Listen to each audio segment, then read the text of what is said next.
উঠছে লুঙ্গি, লাগছে বেশ, ভাগ জেহাদি বাংলাদেশ।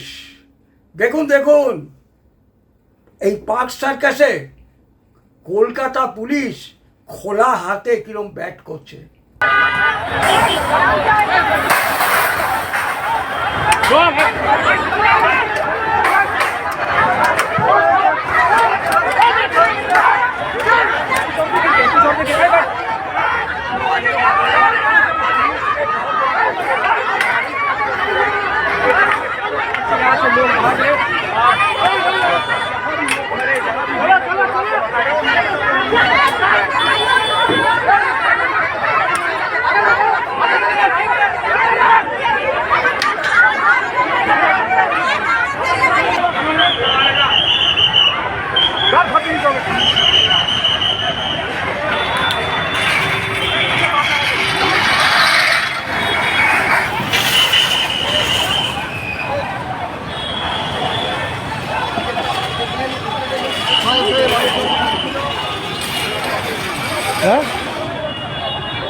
पुलिस के ऊपर किया जा रहा है। बार बार बता दें, महानगर कोलकाता के 7 पॉइंट इलाके का मामला है।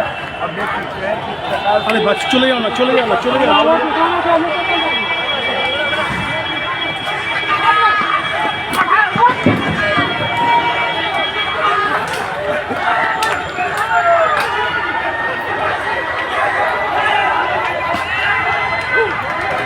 कहाँ रेंडी का बच्चा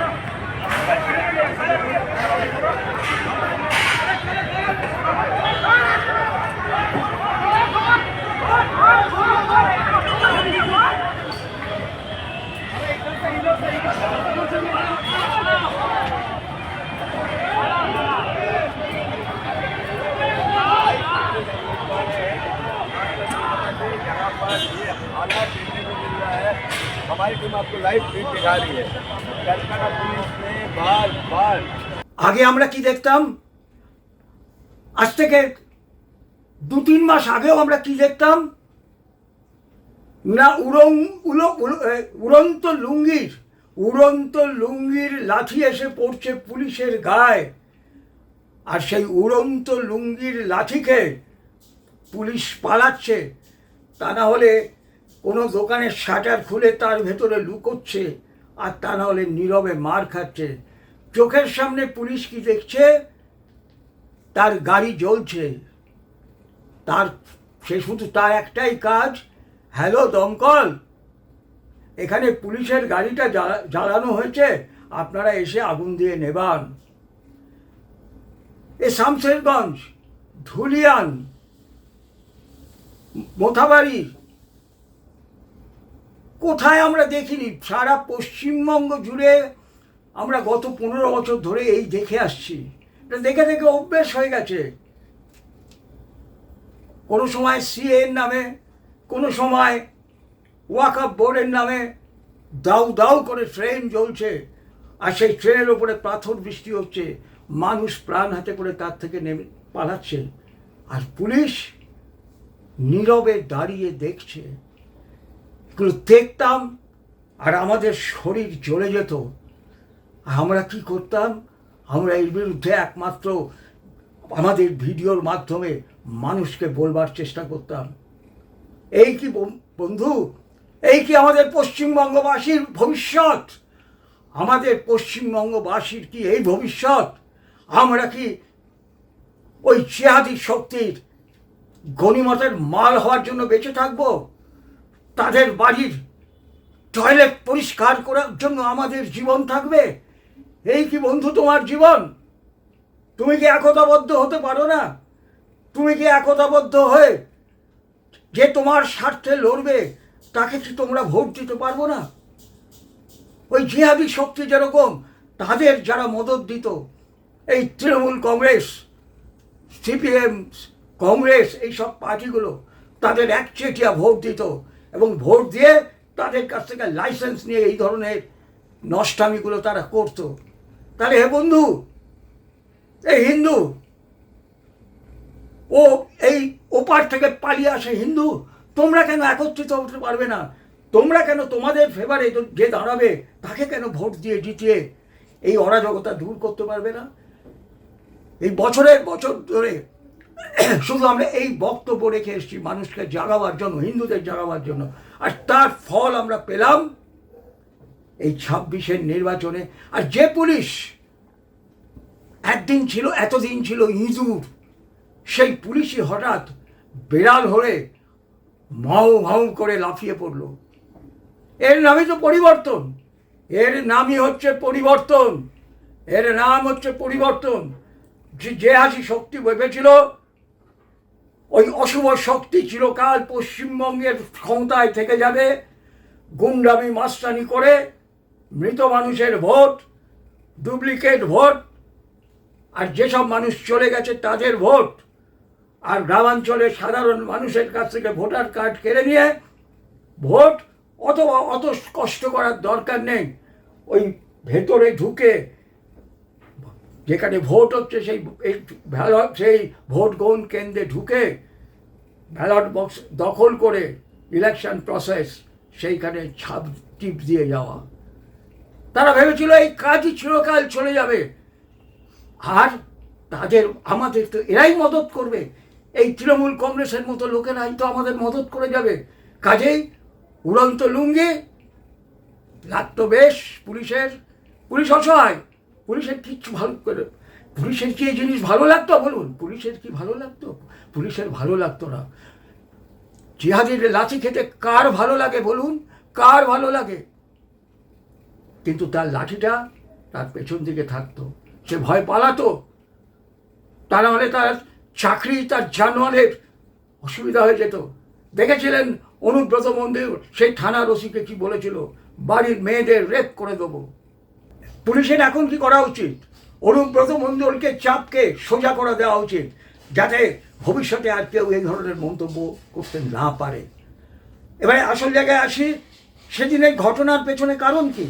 কারণ হচ্ছে, আপনারা জানেন তিলজলা তপসিয়া অঞ্চলে যে বাড়িতে বেআইনিভাবে একটা কারখানা চলতো, এবং খুব এগুলো সাধারণত চামড়ার কারখানা হয় ওই অঞ্চলে, এবং তাতে আগুন ধরে যায়, সেখানে কয়েকজন মারা যায়, বহু মানুষ আহত হয়।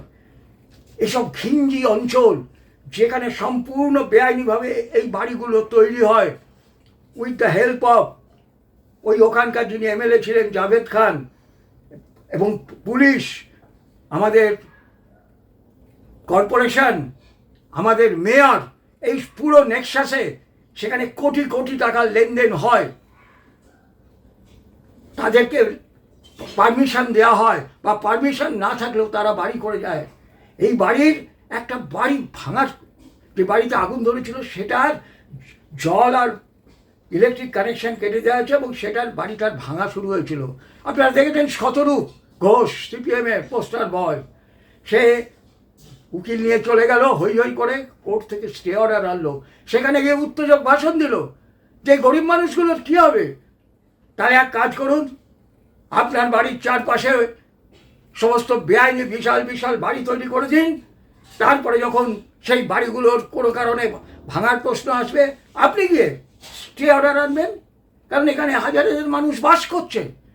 এইটা কোনো দিন দেশের কোনো ল হতে পারে? এটা ল হতে পারে?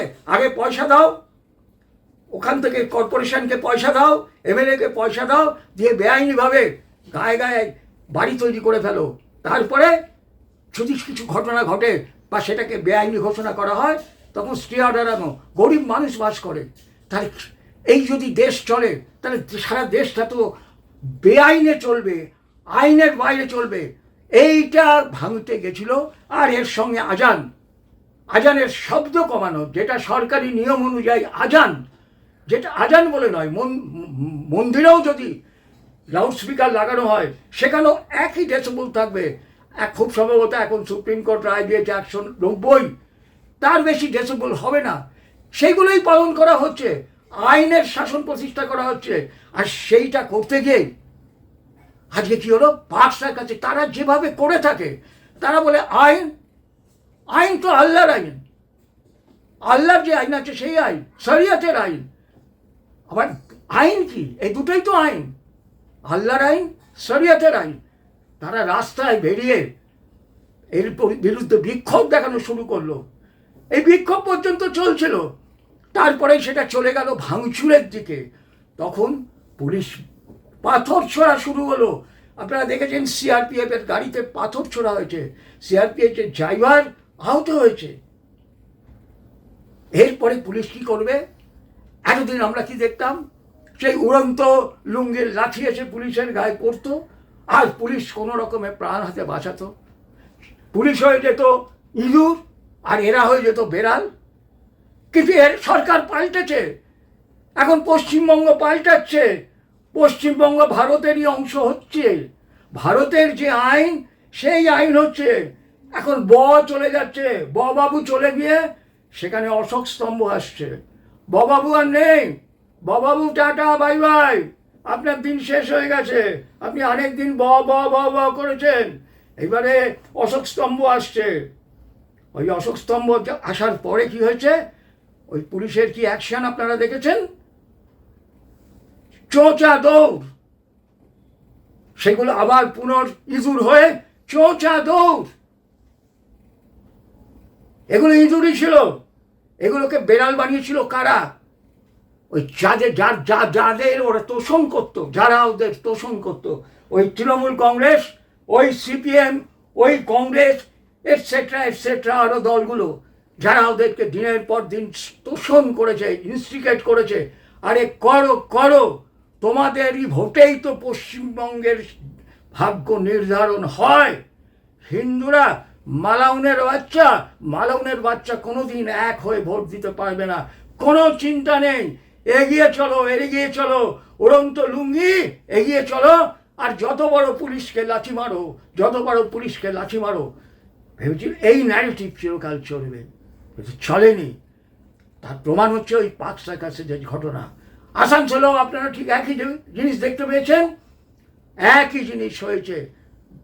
ধরে এখন টানতে জেলে নিয়ে ঢুকানো হচ্ছে। শুধু তাই নয়, আরো ভয়াবহ পানিশমেন্ট হবে এদের। এই যে ভাঙচুর যে করেছে, এদেরকে প্রত্যেকের কাছ থেকে কম্পেনসেশন আদায় করা হবে। আর এদের বাড়িঘর যদি বেআইনি হয়, ভেঙে গুঁড়িয়ে দেওয়া হবে। আগামী দিনে এই সমস্ত জেহাদি শক্তি যারা বৃহত্তর বাংলাদেশের স্বপ্ন দেখত, আর তাদের যারা মদত দিত ওই মমতা ব্যানার্জি আর এই শতরূপ ঘোষের মতো মানুষগুলো, তাদেরও সতর্ক করে দিচ্ছি, এই বদমাইশি বন্ধ করুন। আপনাদের নেতারা পাকিস্তান সৃষ্টি করতে পেরেছে, কিন্তু জেনে রাখুন, আপনারা বৃহত্তর বাংলাদেশ, এই ভারত থেকে পশ্চিমবঙ্গকে আলাদা করে বৃহত্তর বাংলাদেশ কোনো দিন করতে পারবেন না। জেনে রাখুন, জাগ্রত হিন্দু শক্তি, আর তার পেছনে জয় মা কালী।